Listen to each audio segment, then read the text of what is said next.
Evening ஸ்நாக்ஸ்க்கு cabbage Manchurian ready பண்ணலாம் வாங்க. அதை கோஸை எடுத்து கட் பண்ணிக்கலாம். இப்போ நம்ம கட் பண்ணியிருக்க கோஸை பொடி பொடியாக கட் பண்ணிக்கலாம்.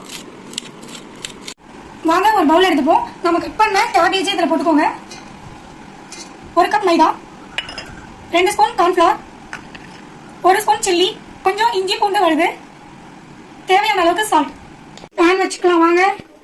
2 ஸ்பூன் எண்ணெய், நறுக்கி வச்ச 1 துண்டு இஞ்சி, 2 பல்லு பூண்டு. இஞ்சி பூண்டு நல்லா வதங்கணும். நம்ம கிட்ட குடை மிளகாய் இல்லைன்னா நார்மல் மிளகாய் நிறைய எடுத்துட்டு போட்டுக்கோங்க. நறுக்கி வச்ச 2 ஆனியன் இது நல்லா வதக்கிக்கோங்க. கலர் மாறிடுச்சு. இப்போ 1 ஸ்பூன் வந்து chilli sauce, 1 spoon chilli sauce, soya sauce லைட்டா சேர்த்துக்கோங்க. சாஸ்லயே வந்து சால்ட் இருக்கும், வேணும்னா நீங்க லைட்டா சால்ட் போட்டுக்கலாம்.